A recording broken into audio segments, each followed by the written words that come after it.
بسم الله الذي لا يضر مع اسمه شيء في الأرض ولا في السماء وهو السميع العليم بسم الله الذي لا يضر مع اسمه شيء في الأرض ولا في السماء وهو السميع العليم مني بدك جايب نقش سوادان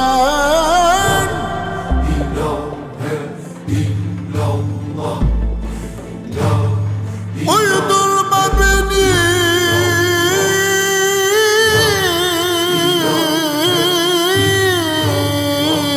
نفسي ودار إلهي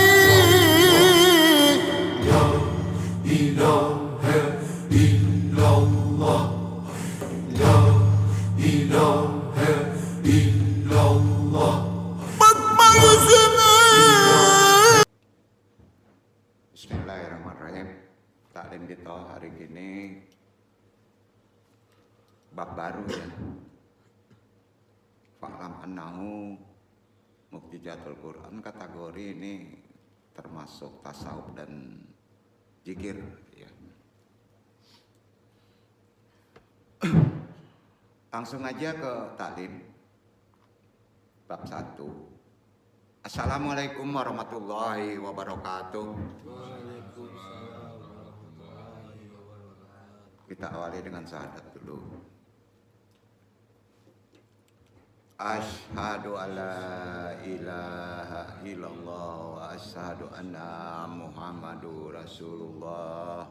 Asyhadu alla ilaha illallah wa asyhadu anna Muhammadur Rasulullah. Asyhadu alla ilaha illallah wa asyhadu anna Muhammadur Rasulullah. Selawat. Allahumma sholli ala sayyidina Muhammadin nabi ummi wa ala alihi wa sahbihi wa salim.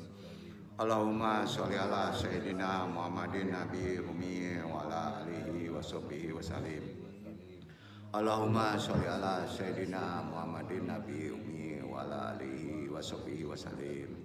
Astaghfirullahal ghafurur rahim. Astaghfirullahal ghafurur rahim. Astagfirullahaladzim. Niat doa makrifat. Ilahi anta maksudi warid loka matlubi atini mahabataka wa marifataka. Tahara zikir la ilaha illallah, la ilaha illallah, la ilaha illallah. Jahat.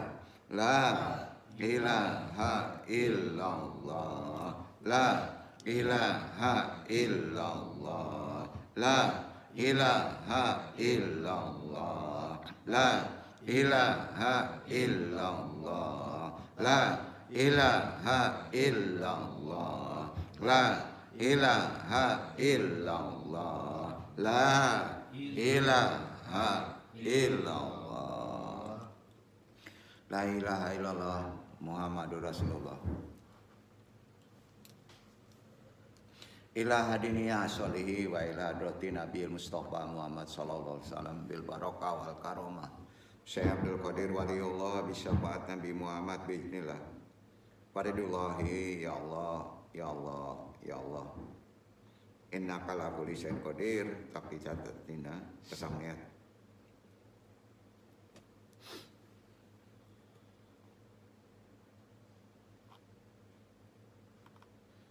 Pakhususan Nabaruhi Jaurahul Muhammadin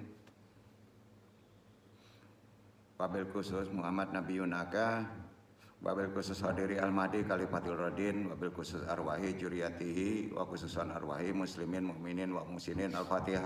A'udzubillahi minasyaitonir rajim. Bismillahirrahmanirrahim. Alhamdulillahirabbil alamin. Arrahmanirrahim. Maliki yaumiddin.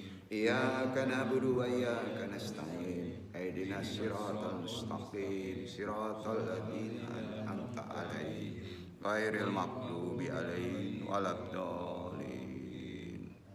Allahumma ahyina al Islam wa amitna ala sunnah. Allahumma anta rabbi la ilaha illa anta khalaqtani wa ana abduka wa la ahdika kawadika mastata'tu a'udzubika min syarri sanatu abulaka bi ni'matika alayya wa abu dzanbi faqirli fa innahu la yaghfir dzunuba illa anta. Allahumma ya qadiyal hajat, Allahumma ya kafiyal muhimat, Allahumma ya dafiyal baliyat, Allahumma ya rafi'ud darajat, Allahumma ya syafi'al amrad, Allahumma ya mujibad da'wat, Allahumma ya arhamar rahimin. Allahumma inna nas'aluka selamatan fidin wa afiatan fil jasadi wa ziyadatan fil ilmi wa barakatan fil rizqi wa taubatan qablal maut wa rahmatan indal maut. Allahumma hawin alaina bisakatil maut wa najatan minan nari wal afan dal hisab. La haula wala quwata illa billahil aliyyil. Alhamdulillah. Jazakumullah khairan katsira. Alhamdulillahirabbil alamin. Kita masih diberi waktu untuk bisa bertolebul ilmi di majelis ini dengan keadaan sehat walafiat. Tidak lupa selawat dan salam selalu kita aturkan kepada junjungan kita Nabi besar Muhammad SAW. Allahumma sholli ala Muhammad wa ali sayyidina Muhammad. Hadirin yang berbahagia, pada kesempatan hari ini kita buka tajuk taklim yang baru kita ya,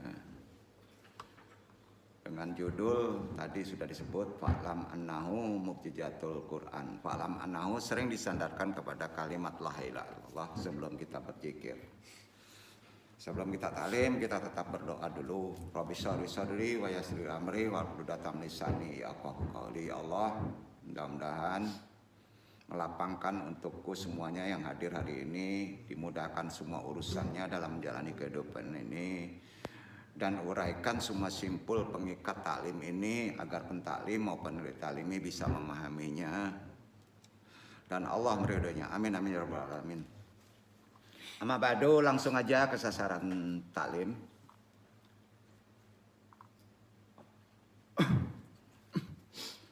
Dalam amalan zikir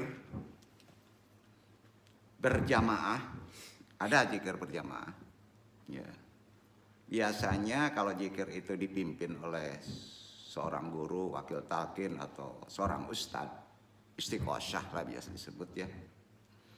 Sang imam seringkali memandu jemaahnya sebelum zikir la ilaha illallah. Artinya tiada Tuhan selain Allah, utama zikir ya.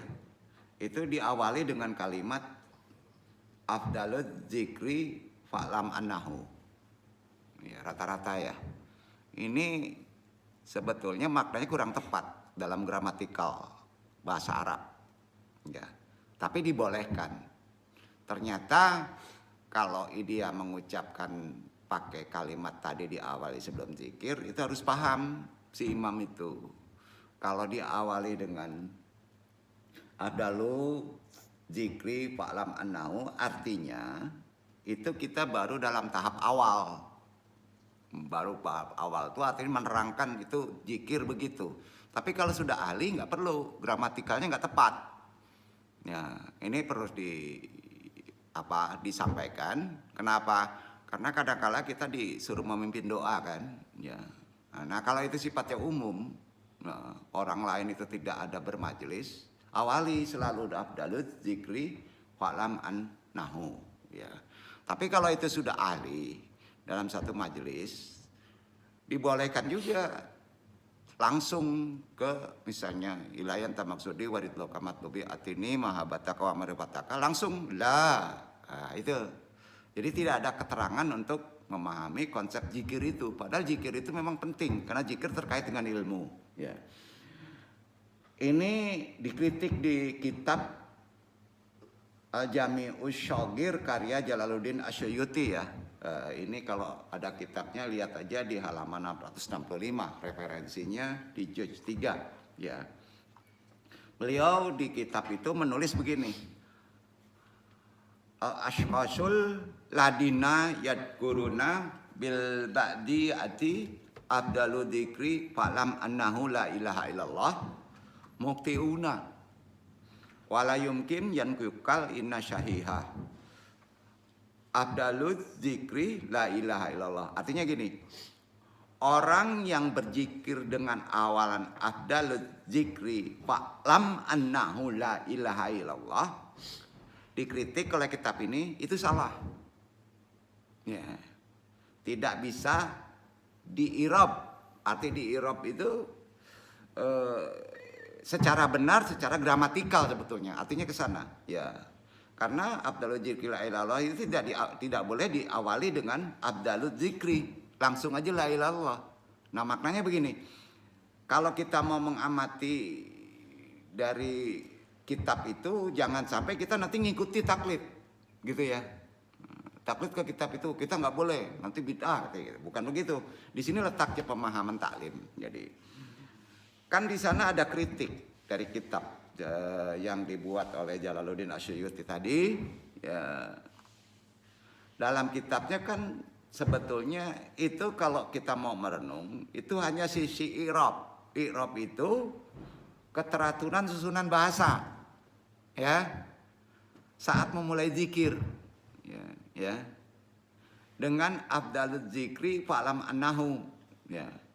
Sebagaimana kita pahami ya, i'rab ya, i'rab itu merupakan bagian struktur penting dalam ilmu nahwu. Kalau kita belajar ke sana tahu itu ilmu nahwu ya. Ilmu nahwu itu gramatikal Arab kan? Nahwu itu kalau ditanya apa ilmu nahwu itu ilmu gramatikal Arab. Ya. Jadi tidak semudah itu. Jadi kalau memimpin zikir setidaknya harus tahu gramatikalnya. Ya.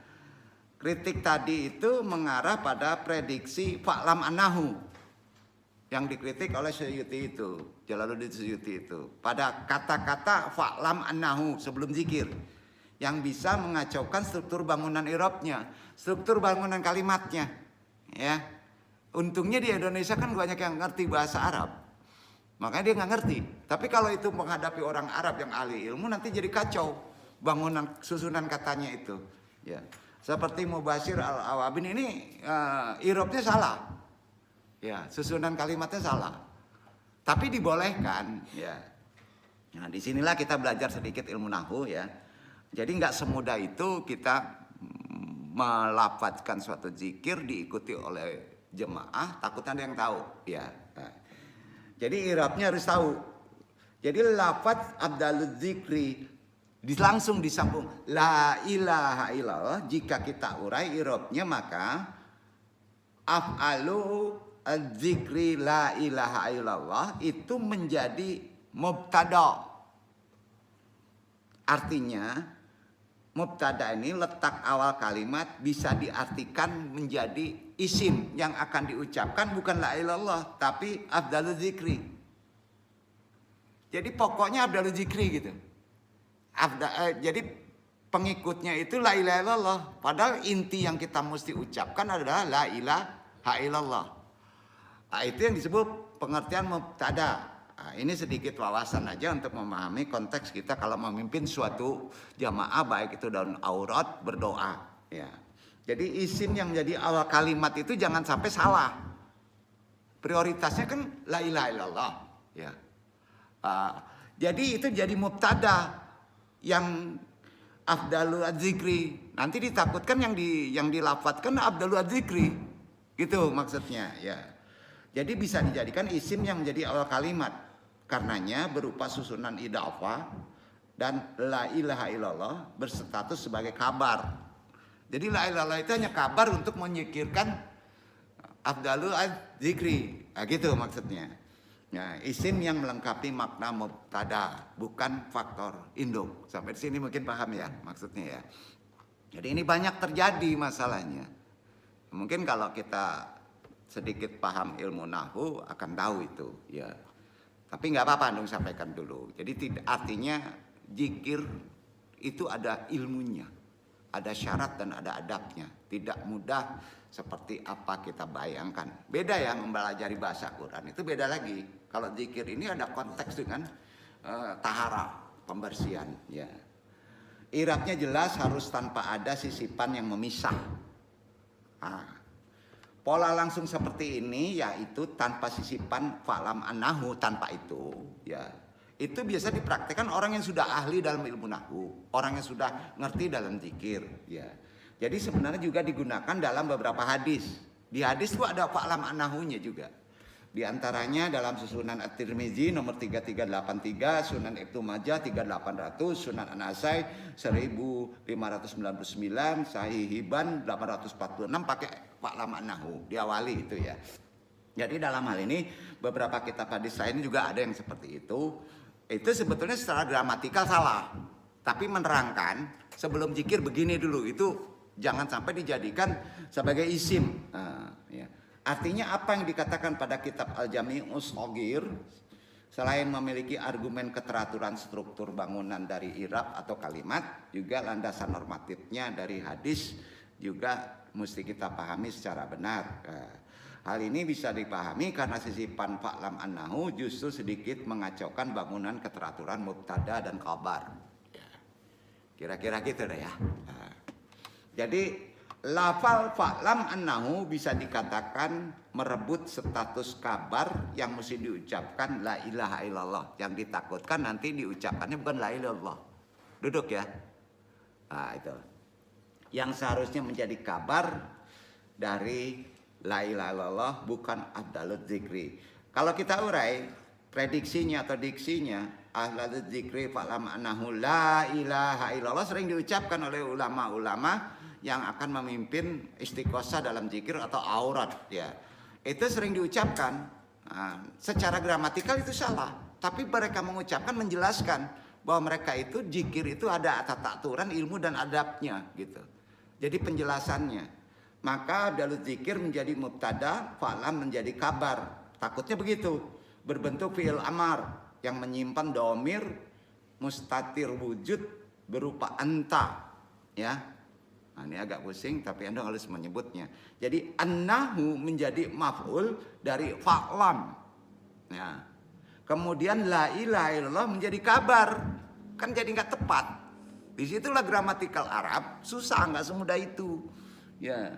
Hati-hati di bacaan-bacaan kalau kita memimpin wirid lah. Ya. Harus paham dulu ilmu nahwu. Ya. Jadi jika kita uraikan sisi gramatikalnya atau nahwunya, pengiraban dengan sisipan fa'lam annahu tidak sesederhana yang tanpa sisipannya. Tapi setelah ditelaah, ya Anda telaah, kenapa banyak gitu ulama memakai sisipan kata-kata? Ini kan untuk menjelaskan, ya. Pengiraban itu dengan pola seperti itu, yaitu dengan sisipan menurut Andung, yaitu tidak sepenuhnya salah. Itu menjelaskan. Tidak sepenuhnya salah. Hal itu rumit memang ya. Ini harus diterangkan. Karena kita harus memerlukan pemahaman dasar dari ilmu gramatikal dari bahasa Arab itu sendiri. Tapi belum tentu sesuatu yang rumit itu salah, itu nasihat Andung. Ya. Belum tentu sesuatu yang rumit itu salah. Ya. Bahkan fa'lam annahu sebelum la ilaha illallah termaktub dalam Al-Quran. Berarti kalau di Al-Quran Allah mewahyukan dibolehkan. Tapi secara gramatikal salah. Ya, disinilah letak kesulitan kita. Karenanya Allah berfirman di Quran surat Muhammad ayat 19. Coba dibaca tuh. Dibaca gimana?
Sesungguhnya tidak ada Tuhan yang hak melainkan Allah. Dan mohonlah ampunan bagi dosamu dan bagi dosa orang-orang mukmin, laki-laki dan perempuan. Dan Allah mengetahui tempat kamu berusaha dan tempat tinggalmu. Paham artinya? Kenapa Quran menyebut itu? Ada fa'lam annahu. Berarti pas mengamalkannya takutnya gini. Kalau antum sendiri mengamalkannya gimana? Langsung la ilaha illallah. Ya. Nah, ini yang ditakutkan nanti mengamalkan maksurat kata dibaca semuanya. Itu salah bangunan. Ya kan? Jadi badan ditunjukin badan sendiri kan? Kecuali kita bermajelis. Fa'lam annahu la ilaha illallah. Nah, makmum ikut juga kok kemarin. Nah, ini adong tunjukin. Fa'lam annahu la ilaha illallah diikutin oleh makmum. Fa'lam annahu la ilaha illallah enggak. Jadi langsung la ilaha illallah. Itu ilmu nahwu begitu. Jadi ini penting karena ini harus disampaikan ya. Nah, jadi kalau sendiri adab tata aturan gramatikal dari ilmu nahwu diterangkan oleh Quran itu untuk kita. Fa'lam annahu jangan dipakai.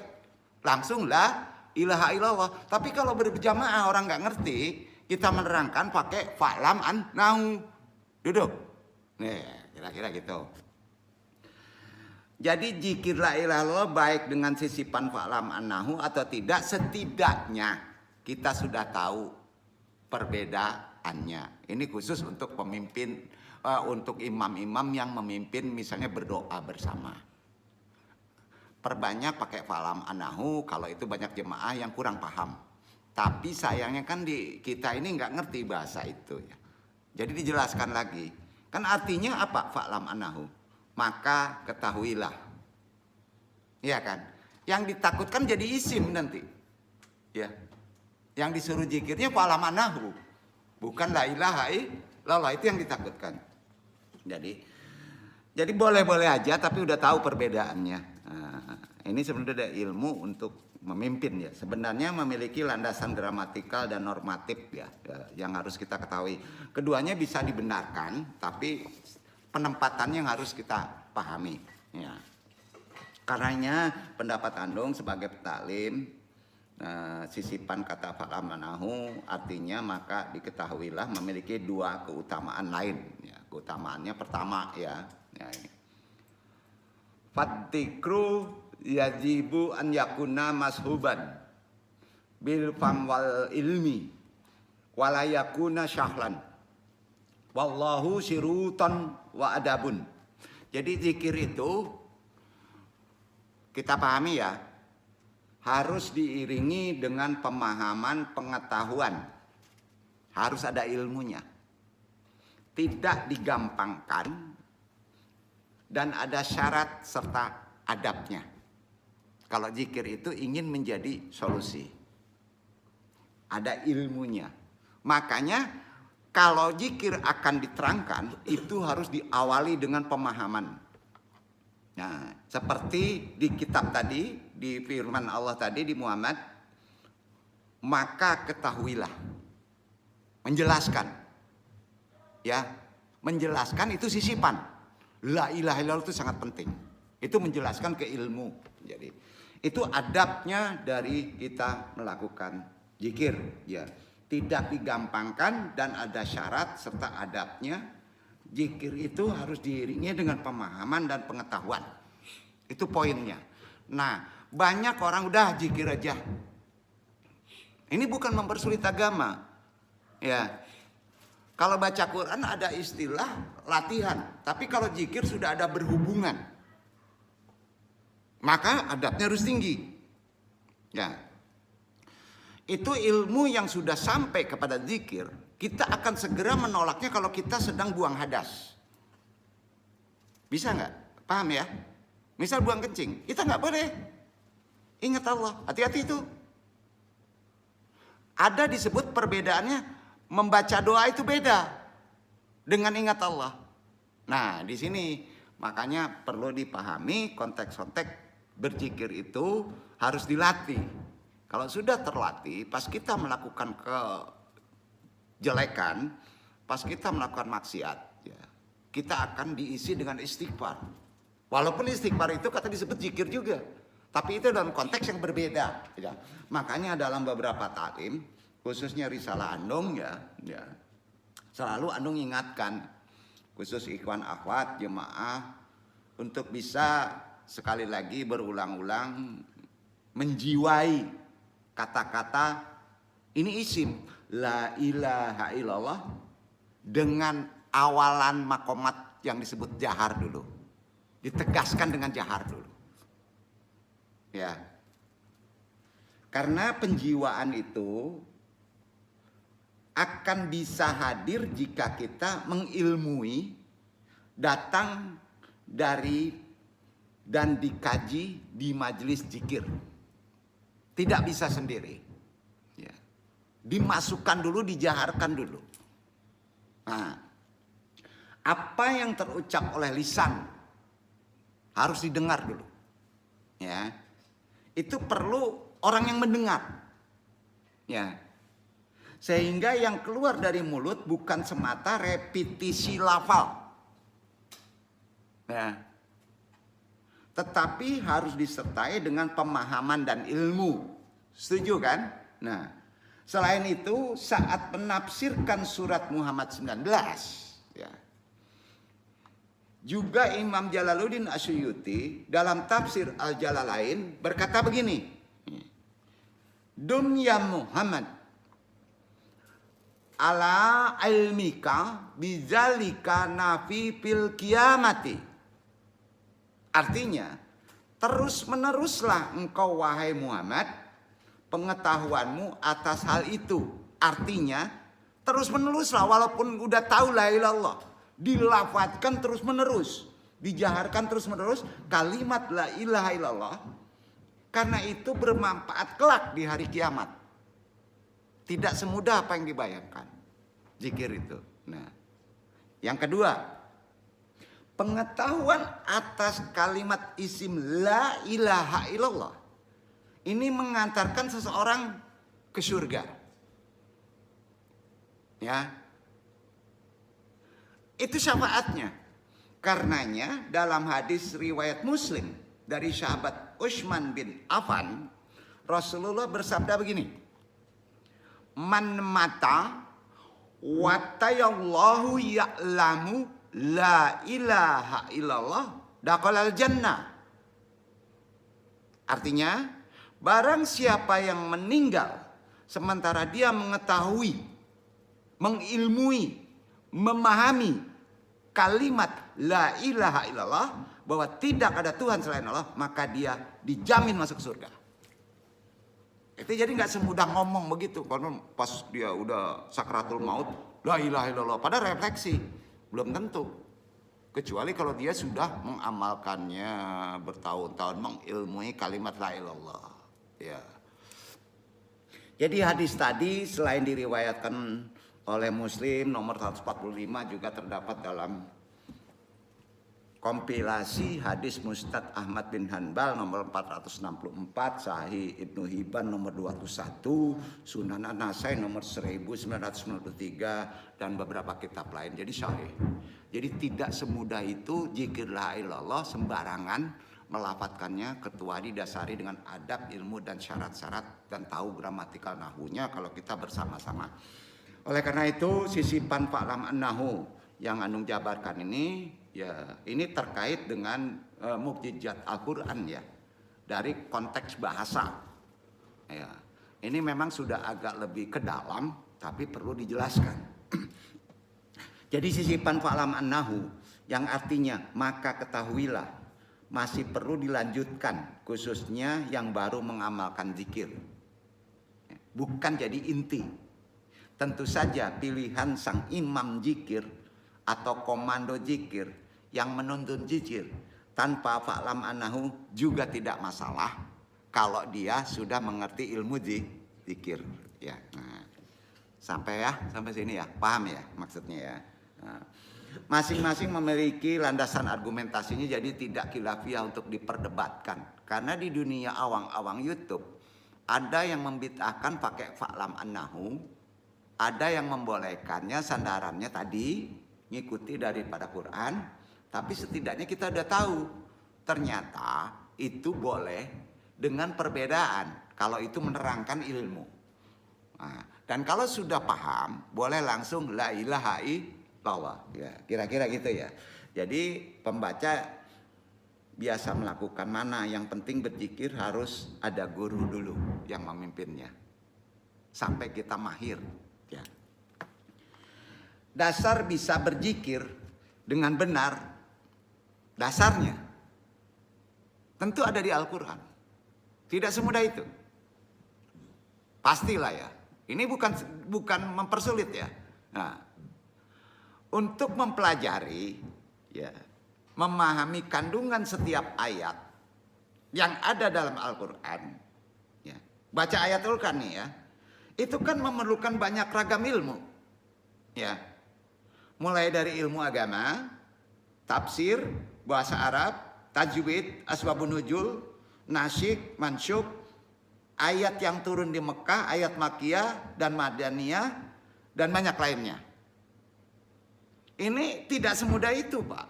Dasar untuk zikir harus belajar di Al-Quran. Quran sendiri, ya, Iwan Awad ya. Nah, itu memerlukan 80 cabang ilmu. Semua ulama sepakat. Kebayang nggak? 80 cabang ilmu. Jadi nggak bisa sendirian. Ya. Ada adab ilmunya. Kalau udah paham, nggak akan mudah deh menyepelekan, menyesatkan, membid'ahkan, apalagi sampai mengkafirkan orang. Ya, ada yang jahar, ada yang gerak kiri, ada yang gerak kanan. Nah, dia baru separuh pemahaman ilmu. Jadi nggak semudah itu. Itu gunanya kita bertolibul ilmi. Ya. Bahkan disebutkan oleh Imam Asyuyuti dalam kitab Al-Itqan ya, bahwa untuk menjabarkan Al-Quran itu kan jelas di Al-Itqan itu 80 cabang ilmu. Ini bukan mempersulit. 80 lapisan loh. Ya. Ilmu itu harus dibaca, termasuk nahwu, syarab, ya, udah ya. Ini kapan selesai ini ngaji nih, ya gitu. Kan gitu ya. Jadi nggak semudah itu, ya. Udah bersyukur antum sudah memasuki, mendalami, udah bersyukur deh, ya, ya. Atau yang disebut dengan ilmu apa itu? 80 cabang itu. Ulum Quran. Coba antum bisa belajar ulum Quran, ilmu-ilmu Quran. Pasti 80 bab silabus yang mesti diisi. Enggak semudah itu kan? Nah, jadi mengkaji Al-Quran memang tidak pernah ada habisnya. Enggak ada. Sebab di dalamnya kenapa? Berlimpah mukjizat. Antum enggak terasa mukjizat itu di Al-Quran.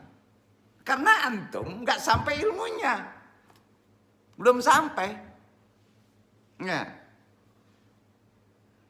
Di situ kan hudan, petunjuk hidup.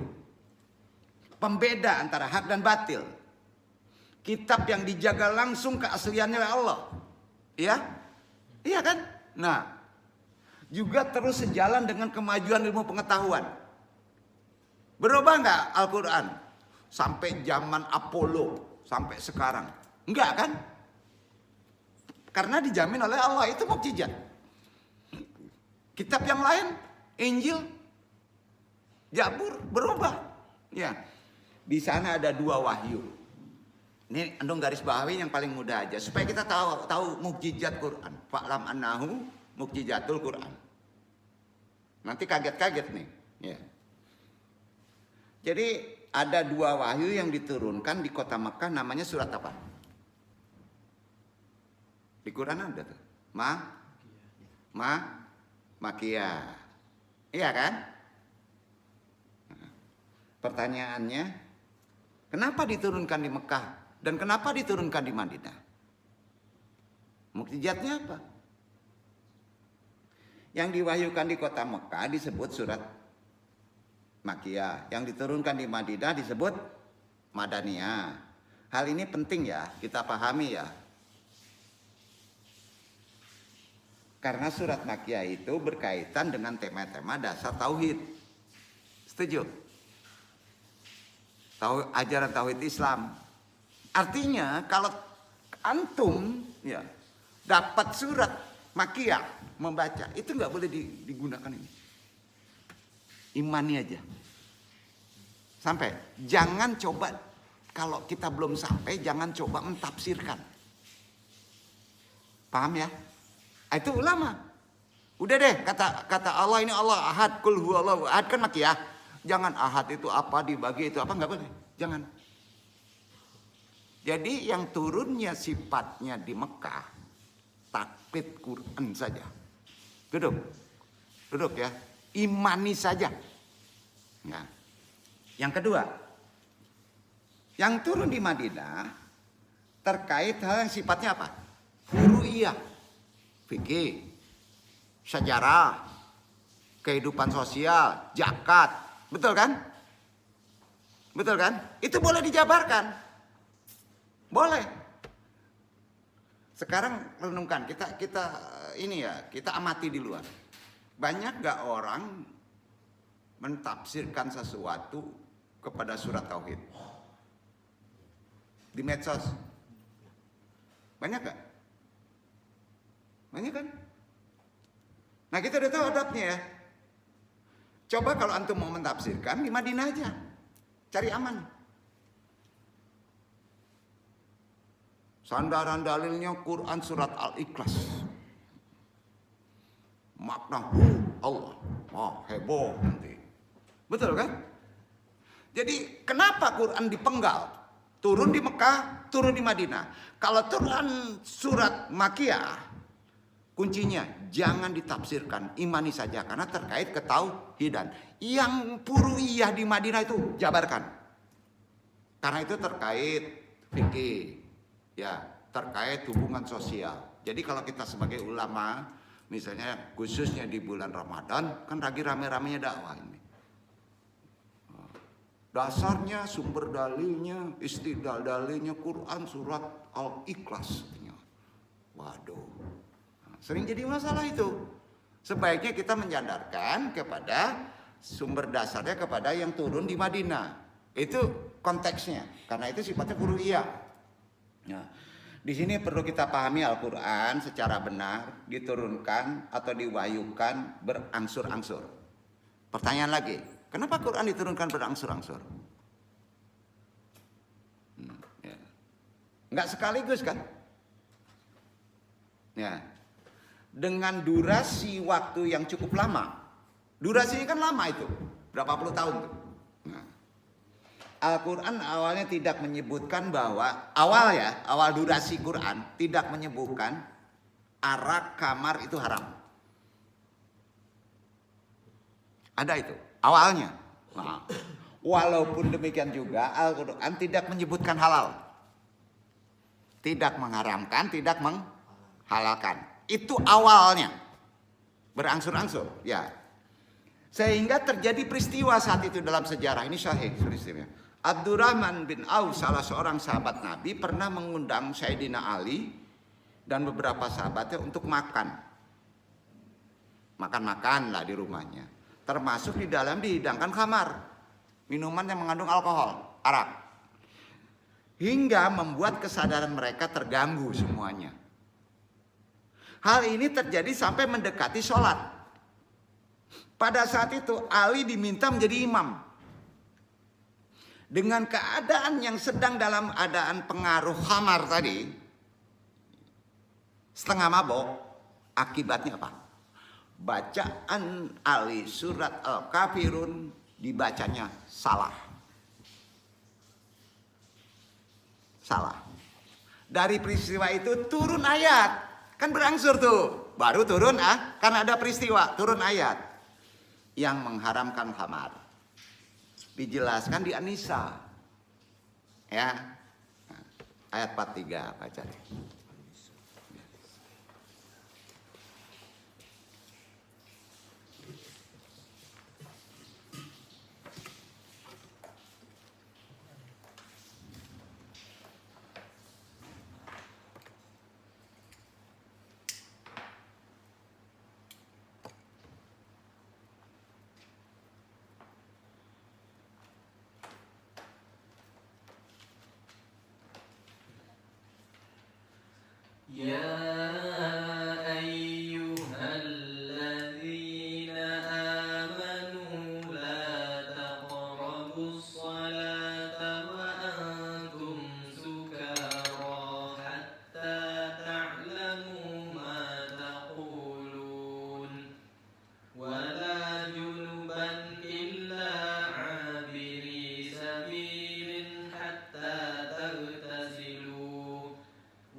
Hai orang-orang yang beriman, janganlah kamu sholat sedang kamu dalam keadaan mabuk, sehingga kamu mengerti apa yang kamu ucapkan.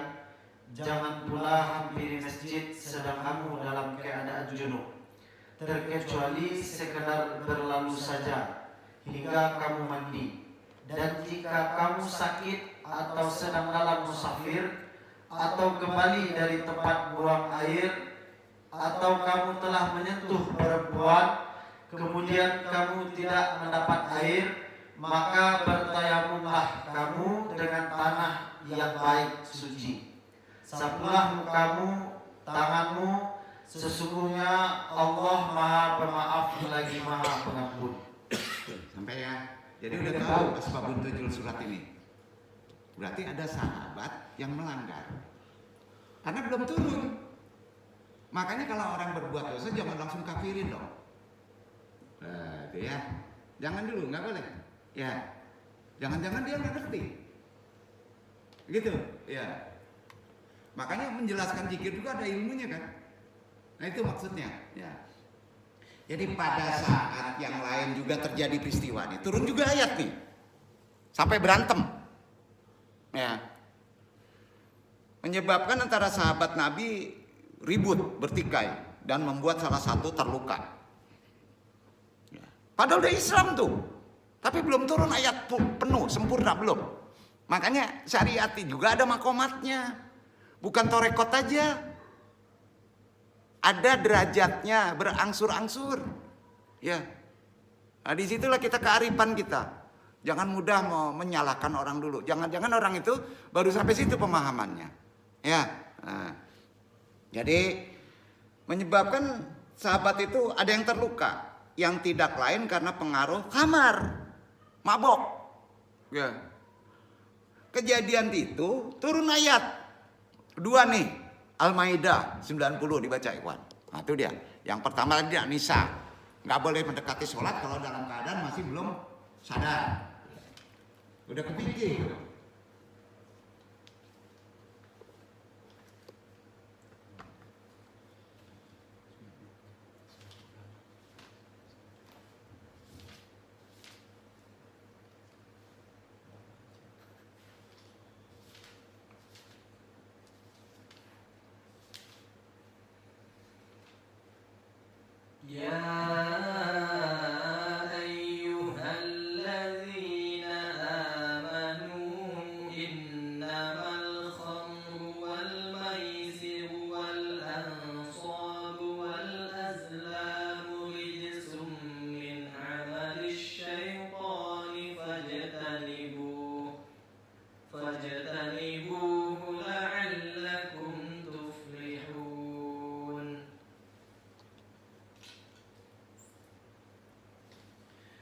Hai orang-orang yang beriman, sesungguhnya meminum khamar, berjudi, berkorban untuk berhala, mengundi nasib dengan panah adalah perbuatan keji, termasuk perbuatan syaitan.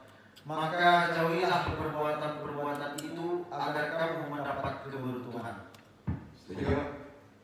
bikin naik makomatnya ya. Tadi larangan mendekati sholat aja nggak boleh. Sekarang kalau udah sama judi, perbuatan setan. Ya. Bertahap. Hal tadi kan mengisyaratkan apa? Dalam melaksanakan syariat, peraturan Allah itu bertahap. Sepakat? Bahasa torekotnya bermakomat. Jadi zikir gitu juga. Pembersihan tahara kolbu dulu baru lub. Syir. Jangan memaksakan diri langsung ke tingkatan yang tinggi gitu. Justru itu Allah nggak suka. Ya. Makanya kalau orang itu nggak ngerti ada kekurangan. Nggak begitu tinggi dosanya. Tapi orang yang mengerti yang melanggarnya itu yang berbahaya. Nah. Dalam perkara moral ya, lu geser dulu kaji supaya lebih paham lagi dari makna fa'lam annahu memasuki mukjizat Quran. Dalam hal moral di kehidupan kodrat zaman sekarang ini, al asyaul jaidatu allati naqumu biha la tahtaju ila takdiron faqatil falma min ajlillah. Kebaikan yang kita lakukan itu tidak perlu pengakuan. Kehidupan sekarang nggak perlu. Cukup melakukan karena Allah. Kehidupan sekarang. Apapun antum berbuat baik ridha Allah. Itu kuncinya. Kuncinya itu. Pentingnya kearifan dalam mengelola kehidupan. Udah naik makomat nih. Kebijakan kearifan yang utama adalah sesuatu yang memang tidak mendesak, jangan dijadikan kebutuhan kalau belum sampai. Makomatnya gitu. Ya. Kenapa kita sedemikian ruwet dalam hidup di kehidupan sekarang? Kacau. Karena kita terlalu berlebihan dan menginginkan banyak hal yang sebenarnya kita belum sampai dan belum diperlukan. Setuju? Itu juhud. Dalam konteks bahasa syariat. Ya. Sederhanakan. Nah, contoh. Ini sehari-hari aja ya, Nung sampaikan ya. Ini mudah-mudahan menjadi renungan kita. Makan enak itu apa? Halo? Pak Al, kalau makan enak itu apa? Ketika lapar, Pak.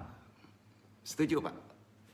Ketika kita lapar, baru makan enak. Jawabannya sederhana kan di Quran? Sederhanakan. Saat kita lapar, makanan apapun asal sehat, thayyib, halal, jadi enak. Saatlah lapar. Tapi kita sering salah menerjemahkan makan enak. Sering salah nggak? Gimana makan enak tuh? Makan sate, gulai, KFC katanya. Ribut. Padahal pas dimakan kadangkala sedikit aja ya. Kayak ngidam. Enggak. Belum lagi tempatnya harus, keren, restoran. Tempatnya bagus, harus ada pelayan. Yang beli apa tuh? Yang dibeli? Bukan makanannya kan? Lifestyle-nya. Enggak bodoh tuh. Cerdas enggak? Padahal makan enak itu artinya ketika lapar. Islam ngajarin loh. Ya. Ada pelayan. Wah. Selfie. Kan gitu. Sampai ada yang ribut kok perkara ini nih. Benar. Karena nggak ngerti ilmu. Konteks Islam. Ya. Membuat hidup kita jadi apa tuh? Ruwet kan? Habis sama gaya. Betul. Habis sama gaya. Ini aneh bin ajaib. Ya. Coba saat kita lapar harus cari warung yang enak. Ternyata warung yang kita tuju tutup. Jalan macet. Gimana? Ruwet nggak? Sehingga ya udah kalang kabut. Kan itu kejadian sehari-hari. Ya. Jadi hidup kita ini hanya untuk makan enak. Agar dalam hidup semaksimal mungkin tidak tergantung pada banyak hal. Nung nasihatin. Ini harus kita amalkan loh. Ya. Hidup itu apa sih? Hidup itu apa sih? Hidup yang paling mulia itu yang paling dekat dengan Allah, kan gitu. Iya kan? Kapan waktu paling dekat? Prioritas kita sujud. Kalau itu ditinggalkan kacau nggak hidup? Ribet terus nggak? Logika kita nerima itu. Ya. Usahakan agar kita tidak tergantung pada banyak hal dalam kehidupan sekarang. HP, mobil, ini, itu, semua jangan. Sebenarnya sederhana hidup itu. Karena tergantung pada banyak hal dan tidak tergantung pada banyak hal, antum keren. Sepakat? Ya. Itu yang disebut cerdas mana? Yang keren, yang tidak tergantung pada banyak hal. Renungan kita. Cerdas mana? Ya. Udah, kalau diputusin baru ban serep gak usah galau, maaf. Jangan, udah dah, biasa aja tuh. Ya kan? Ya, misalnya saja untuk bahagia itu bisa kapan saja kan? Setuju nggak? Untuk bahagia kan bisa kapan aja. Nggak usah nunggu harus terkenal. Nggak. Percaya nggak? Nggak bahagia jomblo itu bisa bahagia, percaya nggak? Ayo tanya nih, ini kok jadi kaku kayak gini nih ya? Ini Andung nasihatin aja ya. Yang terkait dengan gaji. Nggak perlu terkenal, harus punya uang banyak, nggak perlu. Harus ini, harus itu nafsu itu. Percayalah. Kalau untuk bahagia saja harus menggantungkan pada berbagai kemungkinan dan keadaan, betapa kita akan menjadi manusia yang susah hidup mengamalkan syukur. Betul nggak? Bisa nggak syukur waktu antum galau? Kita nggak sadar kalau kita udah S2, dimudahkan yang lain, dikasih hidup, masih bisa ngerokok. Cari positive thinkingnya. Ini kan sebenarnya ajaran Zuhud yang benar. Nah, kita semua sebagai umat Nabi Muhammad berhak mendapatkan warisan loh. Yang paling luhur, paling jernih yaitu Al-Quran dan hadis. Ambil itu ajaran Quran dan hadis. Serta yang paling berhak mendapatkan otoritatif menerjemahkan Al-Quran dan hadis adalah bukan antum. Karena antum belum ulama. Tuh, merlu dasar 80. Nah, antum udah hebat pahala antum kalau mau datang bertaklim dengan orang yang ngerti perkara itu. Karena otoritas untuk memberikan ajaran Quran dan hadis perlu otoritas yang keren. Ya. Kelasnya harus kelas dunia loh. Diakui kealimannya. Imam Bukhari, Imam Ghazali. Buka bukunya tuh. Gitu. Ya. Bermajelis talim secara benar. Sehingga umat berhak mendapatkan pemikiran-pemikiran para ulama. Iya kan? Berhak. Ya. Kalau andung bertaklim nggak bawa kitab dan tidak nyenek dari Al-Quran kitab sebanyak ini, hadis semua tidak dipelajari, ya, tidak pakai referensi, andung sendiri khawatir dalam bertaklim. Jangan-jangan yang andung sampaikan dalam taklim pemikiran ini bukan apa kata diri dalam bertaklim, betul kan? Kata siapa? Kata Allah harusnya. Gitu Pak ulama. Jadi ulama itu sebetulnya plagiat. Tidak ada dasar ilmunya. Ada yang nyindir, andung taklim itu baca. Apa yang dibaca? Koping ho. Enggak begitu. Memang kita taklid. Silakan cari perbandingan. Nggak apa-apa. Tapi jangan lupa 2 warisan. Quran dan hadis. Korelasinya harus ke sana. Itu poinnya. Dalam kehidupan apa aja. Nah. Jadi pemikiran kita harus otentik berdasarkan 2 warisan itu. Makanya sering menyandar kepada kitab-kitab ulama. Karena kitab ulama keren kelas dunia itu berdasarkan sunnah dan Quran. Iya kan? Baru antum bisa disebut ulama. Nggak berat jadi ulama itu, baca aja. Nggak berat. Contoh dakwah Jumat. Adabnya apa sih? Baca Quran aja. Yang sifat isi Qurannya itu lebih banyak di surat Madinah. Baca aja. Yang ditakutkan kan pas kita dakwah Jumat itu, politik keluar. Ya. Boleh siasa kalau ada korelasinya. Ya. Jadi kas orang baik adalah kas antum orang yang baik itu tabiatnya apa sih? Resah ketika ilmu yang dimiliki tidak disalurkan kepada orang lain. Terasa. Gak bisa tidur. Itu udah terasa deh tabiat orang baik. Ya. Amanat.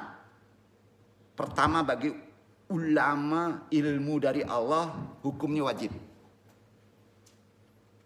Mengajak dan mengartikan yang tidak mengerti wajib. Serta memintarkan yang tidak pintar wajib. Ya. Karena nikmat pintar itu harus dirasakan oleh orang banyak. Gak bisa. Itu khalifah. Mayyaqulu ane khairi huwa ma'rifatun au atiqadu au tajribatun jayidatun yumkinu an yusra bihal akrauna lidalika la tashhur an hada malkana hatta nastamti bihi bi anfusina hada mayusama ananiyata. Artinya yang dikatakan kebaikan itu adalah satu ilmu, keyakinan atau pengalaman baik yang bisa dirasakan oleh orang lain juga. Pengalaman baik yang bisa dirasakan oleh orang lain, jangan merasa hal ini milik kita. Itu ajaran Islam secara konteks tasawuf yang lebih dalam. Lalu kita menikmati sendiri. Tidak boleh. Itu namanya egois. Ani yata. Karena kita khalifah. Betul kan? Makanya paling gregetan kalau datang kemari untuk dirinya sendiri. Islam berjamaah. Pintar nggak boleh sendiri. Hati-hati orang tua tanggung jawabnya. Hati-hati guru ngaji. Hati-hati siap belajar agama. Wajib menyebarkan, memintarkan orang lain. Setuju? Itu prinsip. Kalau antum ingin dimuliakan hidup, itu tabiat yang baik. Kesana larinya. Majelis taklim, lembaga pendidikan Islam, pondok pesantren. Kondisi sekarang menjadi sangat penting sebenarnya di akhirul zaman. Ya. Bahkan dunia medsos pun bisa dirubah menjadi majelis taklim. Boleh-boleh saja. Perangi itu yang aneh-aneh di sana. Tentu dengan kearifan. Maka antum dimuliakan sama Allah. Insya Allah tuh. Sebab mereka bisa memanage hati, keilmuan, potensi agar semuanya menjadikan kita dikenal oleh Allah. Jadi semua nabi dalam kitab tafsir dijelaskan adalah orang yang memberitahu. Nabi itu orang yang memberitahu. Kita juga harusnya begitu. Dari nggak pintar menjadi pintar. Maka dari itu sangatlah mulia tugas para ustadz, ulama, guru, ilmuwan, dosen. Tidak mulia kalau hanya untuk kepentingan sendiri. Ya. Berat. Nah, lianna sifatan nabi hiya tu'yu. Lidzalika fil Qur'ani tama tafsiruhu miraran wa taqararan. Wadkuru hadal hadata wadkuru wadrusu wadurusu illati trabati allati ashana nasu min qablikun kullu hadi yuadi ilal ma'rifati wala buddha min tafsiran. Karena ciri khas Nabi itu mengartikan, sehingga di dalam Al-Quran dijelaskan secara berulang. Ingat peristiwa ini, ingatlah, kaji, pelajari prahara yang dialami orang-orang sebelum kamu. Mengingatkan, ulama begitu. Semua itu mengarah ke ilmu yang harus dijelaskan. Betul kan? Nah, adapun cara dalam memberi penjelasan, ada ilmunya juga pentarbiyah. Sebagaimana dianjurkan Al-Quran, ialah dengan membuat analogi. Zaman sekarang kuat analogi, logika. Itu udah terkait hukum asbab. Maka ada filsafat, ya, agar dapat dipahami orang banyak. Karena orangnya awal itu harus sesuai dengan akalnya. Tugas ulama juga. Sebagai contoh, ketika orang kafir di Mekah pada zaman dulu, Tuhannya sangat banyak. Sebab orang Arab itu berpikiran begini, semakin banyak masalah, maka Tuhannya pun harus banyak. Kan gitu logikanya. Itu terjadi. Pola berpikir di Arab begitu awalnya jahiliyah. Untuk menjadikan mereka bertuhan satu, pas disampaikan dakwah Nabi, maka Nabi Muhammad membuat dua analogi. Jika kalian punya majikan banyak, kemudian perintahnya berbeda-beda, sama punya majikan satu dan perintahnya sama, kalian akan pilih mana? Kata Nabi. Lalu orang kafir jahiliyah di Mekah itu menjawab, suka punya majikan satu. Pasti kan? Jawabannya itu logikanya. Nabi pun berkata, Tuhan itu majikan kamu. Jika punya Tuhan banyak dan perintahnya berbeda-beda, maka akan bingung. Betul? Untuk taat kepada majikan yang mana, betul kan? Tuhannya banyak. Nah, akhirnya orang kafir itu bilang, ya sudahlah saya ikut agamamu Muhammad. Tuhannya satu saja. Gengsi aja yang nutupin mereka, Abu Jahal. Padahal dia juga ngerti. Karena pintar-pintar orang Arab itu. Nih, betul kan? Lalu analogi kedua, langsung firman tuh. Tadi Nabi hadis analoginya, menjelaskan kepada kafir. Langsung turun firman. Itu asbabun nuzulnya. Quran surat Ar-Rum ayat 28, baca tuh. Analogi menjelaskan dakwah.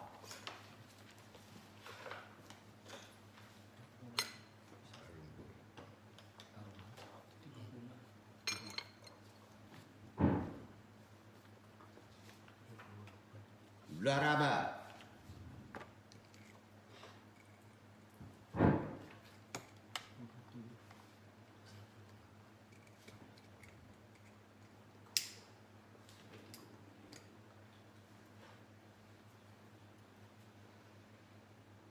ضرب لكم مثلا من أنفسكم هل لكم مما ملكت أيمانكم من شركاء فيما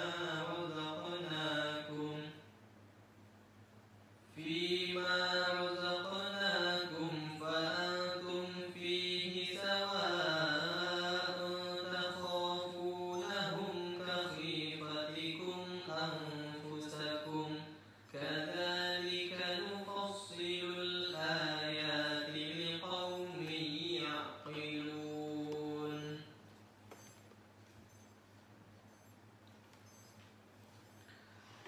Dia membuat perumpamaan untuk kamu dari dirimu sendiri.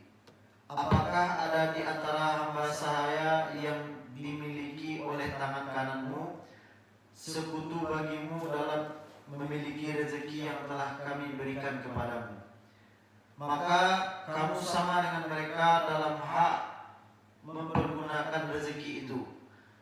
Kamu takut kepada mereka sebagaimana kamu takut kepada dirimu sendiri. Demikianlah kami jelaskan ayat-ayat bagi kaum yang berakal.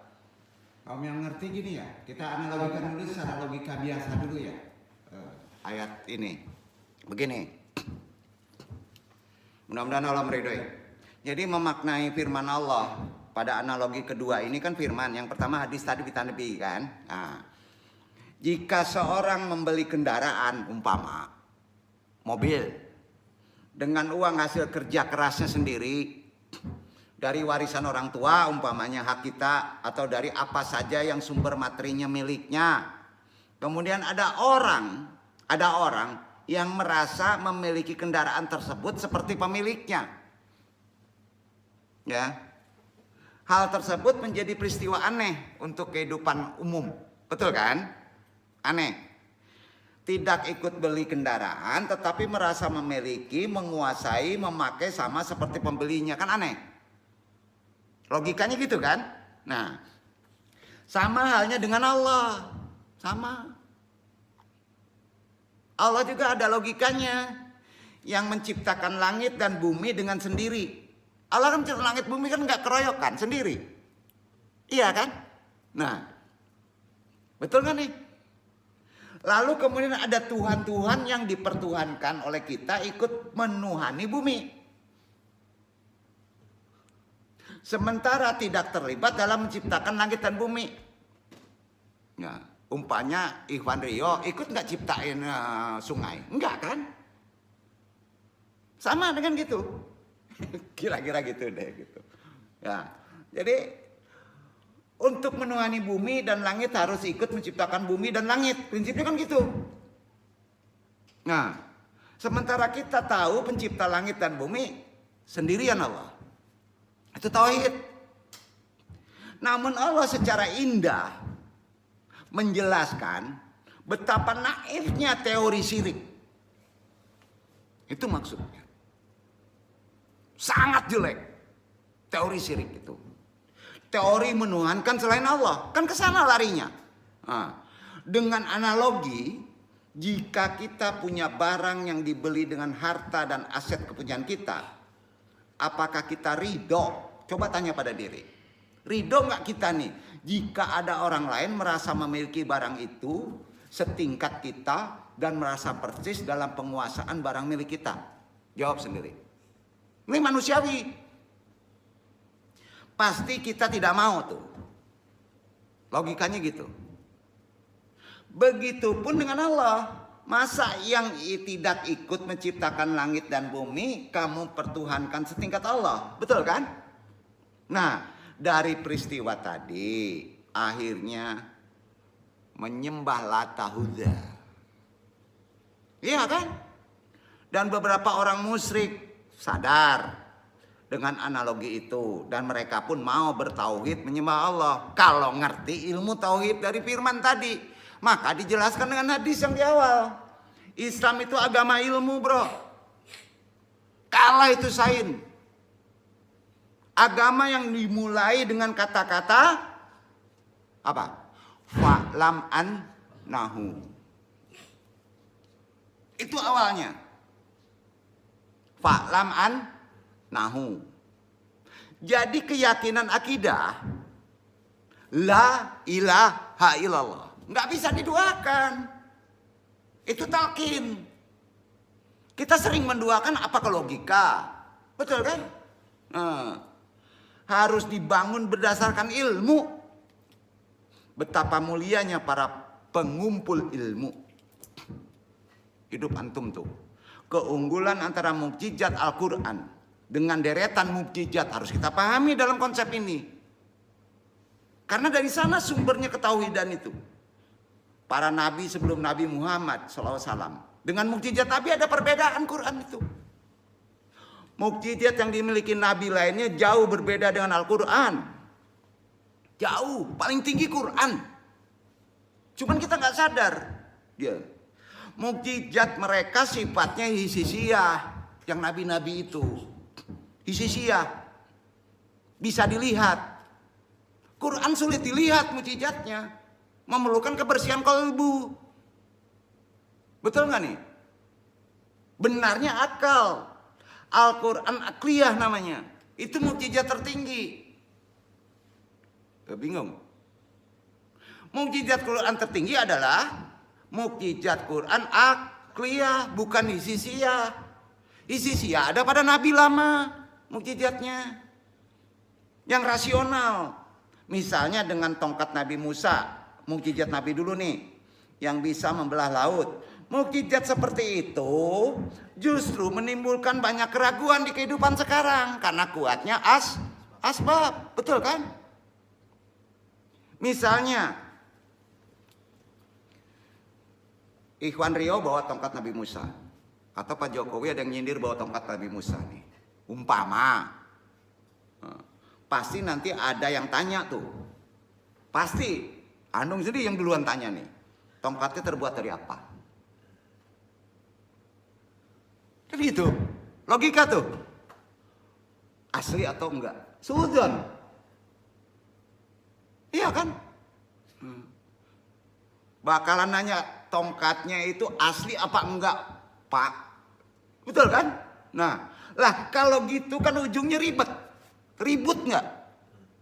Perang itu kalau mukjizat Nabi zaman dulu diturunkan sekarang. Karena akal kita harus sesuai. Nah, beda sama Al-Quran. Perhatikan Al-Quran ini. Karena kamu pasti akan langsung iman. Nggak percaya sih?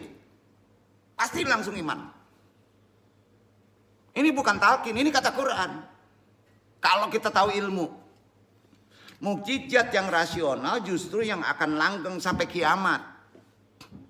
Al-Quran lewat akal diimani dan itu akan terus menerus sejak awal. Sementara tongkat Nabi Musa, unta Nabi Soleh itu kan hanya bisa dilihat orang di masa hidup zaman itu kan.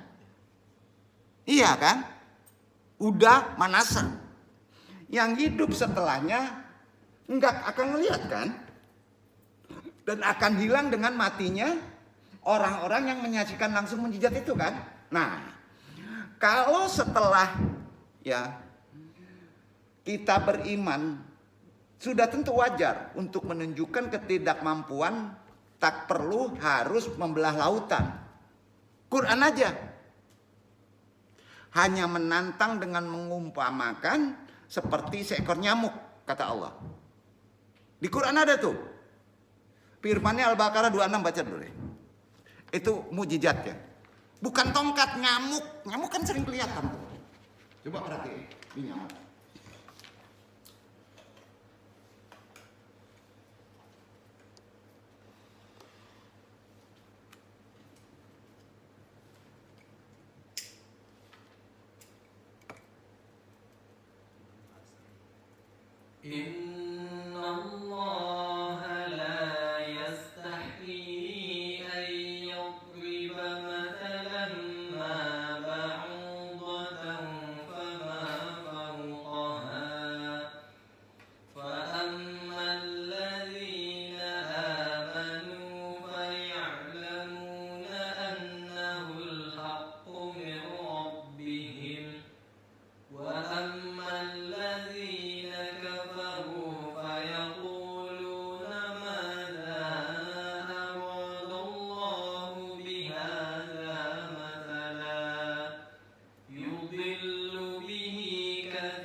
Sesungguhnya Allah tiada segan membuat perumpamaan berupa nyamuk atau yang lebih rendah dari itu. Adapun orang-orang yang beriman, maka mereka yakin bahwa perumpamaan itu benar dari Tuhan mereka. Tetapi mereka yang kafir mengatakan, apakah maksud Allah menjadikan ini untuk perumpamaan? Dengan perumpamaan itu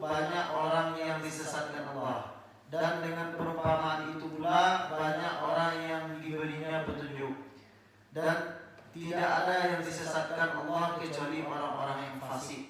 Nah, nih dari contoh nyamuk jangan fasik ya. Coba muhasabahkan atau kita renungkan, kita cari ilmunya. Semua orang bisa membuat patung gajah. Gede kan? Bisa kan? Tapi bisa nggak buat patung semut, patung nyamuk? Bisa.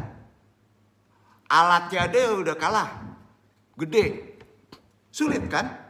Nah, di sana ada kumannya, uratnya, ada jantungnya, kecil. Bisa nggak? Secanggih-canggih ilmu. Harus ada itu. Pasti enggak. Itu mujizat Quran. Kenapa diumpamakan ke nyamuk sama semut? Ya. Jadi nggak perlu jauh-jauh harus membelah laut kalau ingin iman. Setuju? Nah, cukup dengan nyamuk aja seharusnya kita beriman. Karena sama-sama nggak mampu, malah lebih keren nyamuk daripada membelah laut.